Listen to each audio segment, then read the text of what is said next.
Evangelista Murilo vai estar orando com nós. Vasco vai estar ministrando a palavra do Senhor. Amém. Senhor Deus, ó Pai querido, neste momento, Deus, apresentamos o Filho, por vai ministrar a palavra do Senhor aos nossos corações. Que o Senhor possa usar ele cada dia mais, que o Senhor usa, fala no nosso coração, nos alegramos, choramos a presença do Senhor, através da palavra do Senhor, em nome de Jesus. Amém, Pai do Senhor, boa igreja. Louvado e agradecido é o nome do nosso Deus. A Ele honra, glória, louvor e adoração. Aproveitar esse momento de ver. Abrimos as nossas Bíblias, o livro que Paulo escreveu aos Éfesos, capítulo de número 5, versículo de número 15.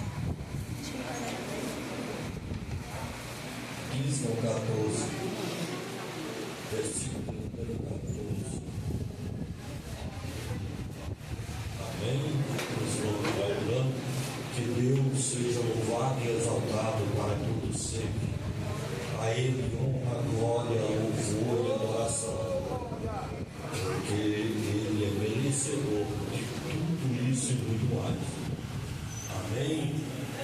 Efésios, capítulo número 5, versículo número 14, diz assim: pelo que diz, desperta que dormes, levanta dentre os mortos e Cristo te esclarecerá. Você tem coragem de dar um cutucãozinho no seu quem está do lado e dizer: ei, desperta.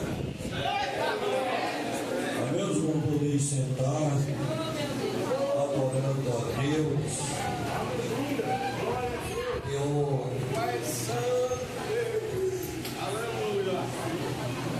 Domingo passado,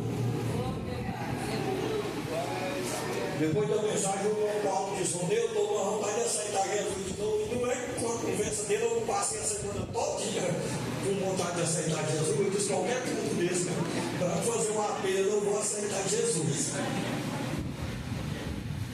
Porque os tempos, irmãos, estão difíceis. Estão difíceis. E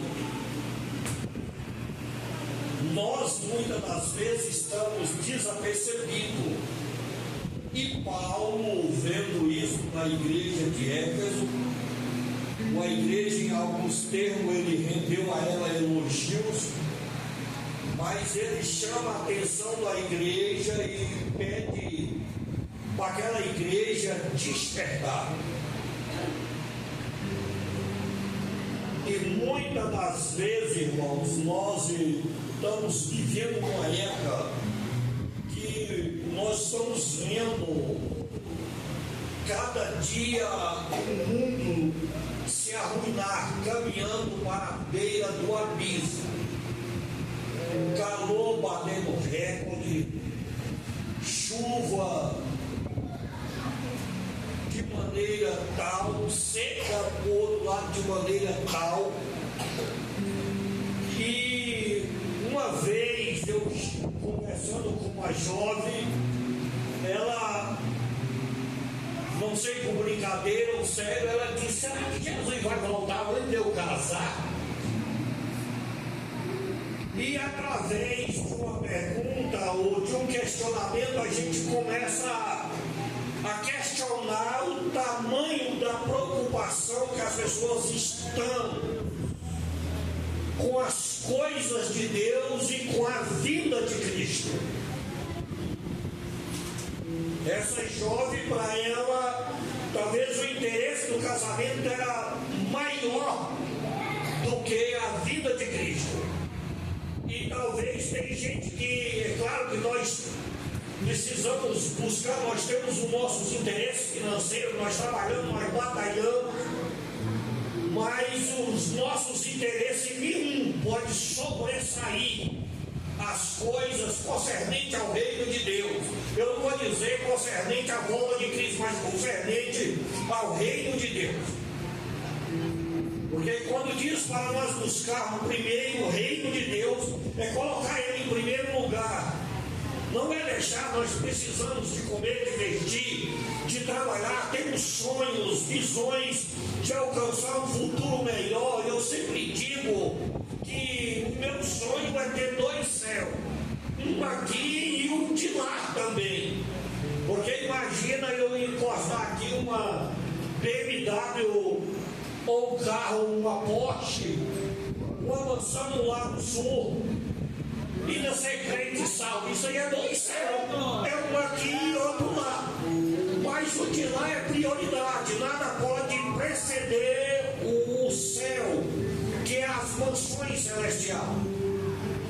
E quando Paulo escreve aos crentes, ele diz: desperta, tu que dormes.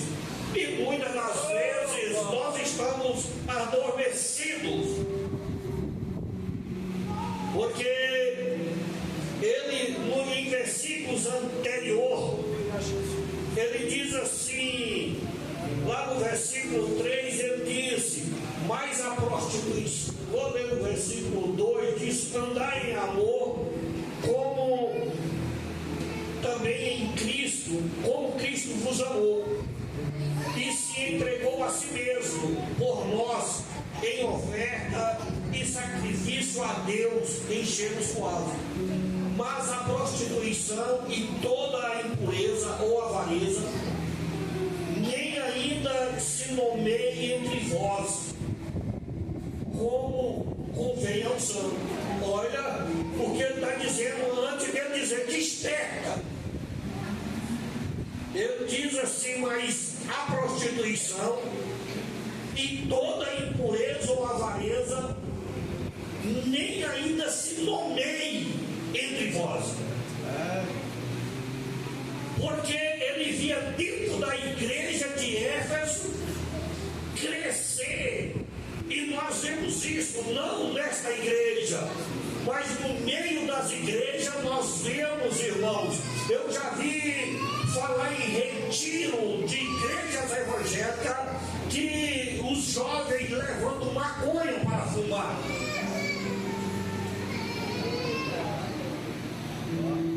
Eu disse: nem que a prostituição, nem a avareza nomeie entre vós. Porque quando as pessoas, como diz o pastor Romário, eu estava com medo dele pregar a mensagem que eu ia pregar. Porque quando, irmãos, eu já citei outra vez aqui, se você pega 2 cão e amarra eles, e um você dá um pouquinho de comida, o outro você dá bastante comida, e por outros dias um vai definhar e o outro vai manter corno, bem alimentado. E se você botar eles para brigar, qual que vai vencer? O que foi bem alimentado. Por isso que Paulo diz que nem nomeie entre vós tais coisas. Porque se nós deixar isso crescer dentro de nós, isso tá, se nós começarmos a alimentar a nossa carne, se nós não despertarmos para a realidade, sabe o que vai acontecer? A carne vai vencer o espírito. A carne vai vencer o espírito.